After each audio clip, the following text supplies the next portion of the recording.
दोस्तों की हाल चाल ने जनाब तुसी देखते पे हो अपना देश पंजाब टीवी ते मैं तुहाडा मेज़बान मोहम्मद नदीम खरल। सब तो पहले अपने चैनल को करना सबसक्राइब ते बेल आइकन ते क्लिक करना है कि अच्छी ते बेहतरीन वीडियो का नोटिफिकेशन हमेशा की तरह तुहानू मिलता रहे। तुसी देखते रहो। अज लैके हाजिर हो तुहाडे वास्ते दो खूबसूरत भी ने ते गवाल दियां भी ने, दो मजी दूसरे या तीसरे सूए ने। एक सजरी हुण सूई है, एक 12 तो 13 दिन या 8-10 दिन लैंदी है। बाकी मालिक ने गल्लां सारियां करांगे। कैमरामैन साहब पहले मैं नंबर 1 ते आ जाओ, फिर मैं नंबर 2 ते, फिर उस तो बाद मालिक ने सारी गल्लां करांगे। ए जी मैं नंबर 1 है, मेरी कैमरे की नज़र है अल्लाह के फजल नाल। ए जनाब मझ है, सजरी सूई है, हुणे कट्टा दिता इन्हें कैमरे की निगाह दे विच। इंशाअल्लाह किसी चीज़ की कोई कमी कुताई इंशाअल्लाह नहीं छड्डांगे और ना ही छड़नी है। बाकी मैं नस्ल जात तुहाडे सामने है, मैं नीली रावी क्रॉस ब्रीड है, सोहना थन, चंगा हवाना, अल्लाह के फजल नाल, छोटी वक्खी, पड्डा बन्नी फिरदी है, गिट गिट पशम है, चंगी नस्ल जात वाली मैं दुध अल्लाह के फजल नाल 15-17 किलो करने वाली है, जिहदे कोई कमी कोई नहीं। हड्डी एक है, मैनू चंगी तगड़ी मझ है, कोई शक शुबा नहीं किसी पासों। कट्टा दिता है, हुण सूई है और जनाब जेर जूर मेरा ख्याल है कि नहीं पाई, मजीद जे पाई है तो मालिक ने पुछ लैने आ। सारियां सांझां की हिसाब किताब है, की गल बात है, बाकी लैने देने मुकद्दर होंदे ने। हमेशा मैं तो पूरी कोशिश करदा कि तुहाडे वास्ते नीली दे ब्रांड लैके आंदे रहिए। ए जनाब मझ नंबर 1 है, अल्लाह के फजल नाल ये गवाल च भी काम आती है, फार्मिंग भी काम आती है और जनाब घर पीण नूं चौण नूं चंगी सुथरी मझ है, जिहदे कोई वाधा घाटा नहीं, थणा दी ऐन हर चीज़ की गारंटी। पिछे दे कट्टा, ए जनाब कट्टा है बहुत खूबसूरत और बड़ा कमाल का कट्टा, नीली दा प्योर है, ब्रीडर है माशाल्लाह। बड़े खूबसूरत पैर, कट्टे दे चिट्टियां अखां और माशाल्लाह बड़ा तगड़ा ये झोटा बनेगा नीली का किसान।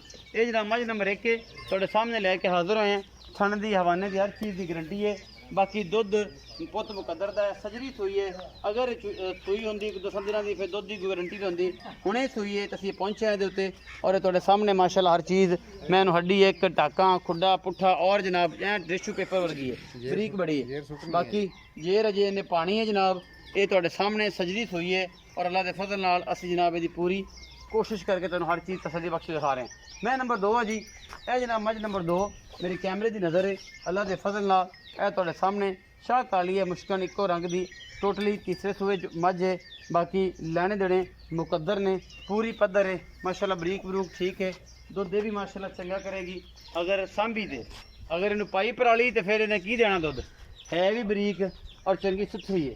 बाकी लैने देने हमेशा की तरह मुकद्दर, क्योंकि असी कोशिश करने हैं तुहाडे वास्ते नीली बार दियां देसी और क्रॉस ब्रीड नीली रावी क्रॉस ब्रीड दियां मझां लैके हाजिर होने। हमेशा मैं कहता हूँ ना, अगर मझ मेरी नीली दी होवे तो मैं कहना नीली दी है, अगर मझ क्रॉस ब्रीड च होवे तो कहना क्रॉस है, अगर रावी होवे तो सीधा कि रावी तो फिरदे हैं। ये गल नहीं है कि जिथे भी खड़े होइए तो कई ऐसी नीली रावी लैके फिरने। नीली रावी हर जगह तो नहीं मिलती, रावी के किनारे तो नीली के किनारे ते आरफ वाले सरजमीन तकरीबन नीली दे मझां होंदियां ने, लेकिन हुण तो क्रॉस ब्रीड भी है उत्थे। एवें कह दिए कि जनाब अगली तो पिछली तो सारा तो वो तो ये, ऐसा कोई मामला नहीं। ए जनाब मझ नंबर 2 है, चाचे आलम नाल गल्लां होणगियां सारियां सांझियां, की गलबात करते हैं, की मामला है की नहीं, ये सारा कुछ सामने आ जाएगा अल्लाह के फजल नाल। बाकी माशाल्लाह सोहना हवाना ये कोल भी, और जनाब धुनी तो लैके सार तक चक देगी इंशाल्लाह। ए पिछे बटन बने हुए हैं, एक है तो एक है, इन्होंने अखां भी कहते हैं। ਇਹਦਾ ਤਾल्लुक नहीं है ਇਹਦੀ ब्रीड ਦੇ ਨਾਲ, ਇਹਦੀ ਨਸਲ ਨਾਲ, ਇਹ ਸਿਰਫ खूबसूरती वास्ते ਹੁੰਦੇ ਨੇ। ਰੱਬ ਵੱਲੋਂ ਇੱਕ ਨਿਸ਼ਾਨ ਲੱਗ ਜਾਂਦਾ, तो कुछ दोस्त कहते हैं कि नीली की निशानी भी यही है कि 2 बटन लगे हो तो नीली की बनती है। आओ जी चाचा जी, अस्सलाम वालेकुम। वालेकुम सलाम। चाचो आलम की हाल चाल? अल्लाह का शुक्र है, ठीक हो? बिल्कुल। 2 मझी विखाइयां ने, हाँ जी। एक तो पहला नंबर है जिहदे पीछे कट्टा है, हाँ जी। एक किनवे सोए मझ? तीसरा जी। तीसरा सो हुणे सूई है, हुणे सूई है। जेर पाई ते नहीं? नहीं। थना दी गारंटी बिल्कुल। थानी पास करावांगे, इस तो इलावा कोई गारंटी नहीं। हाँ जी। हुण सौदा हो जाता है, बिल्कुल। बाकी कल हो जाता, परसों या हफ्ते बाद होंदा ते एक अलग मैटर है, हाँ। फिर दुध दसांगे। बिल्कुल। हुण आपां थना दी गारंटी हाँ है। जी। अच्छा ओ तीसरे सो जिहड़ी ए मझ विखाई ये भी तीसरा, ये भी तीजे सोए, हाँ जी। ये दोनों का मुल्क इकट्ठा करना है या अलग अलग? इकट्ठा बराबर ही है। बराबर ही है। हाँ। करो जी मुल्क साझा ही करो, जिसे फोड़नी है फोड़ लांगे। 5,60,000। 5,60,000 का जोड़ा, हाँ जी। मोहब्बत प्यार मोहब्बत प्यार तो फिर है ही, हो जाएगा, थोड़ा बहुत हो जाएगा, ज्यादा थोड़ा होएगा, बहुत, सिगड़ पानी होएगा। सिगड़ पानी। चलो 5,60,000 रुपये डिमांड है जी जोड़े की। ये माकूल जिहा मुल है और ये मोहब्बत प्यार भी हमेशा तरह होगा, जो थोड़ा बहुत हो सकता है, जिन्नी मैं कोशिश कर सकदा।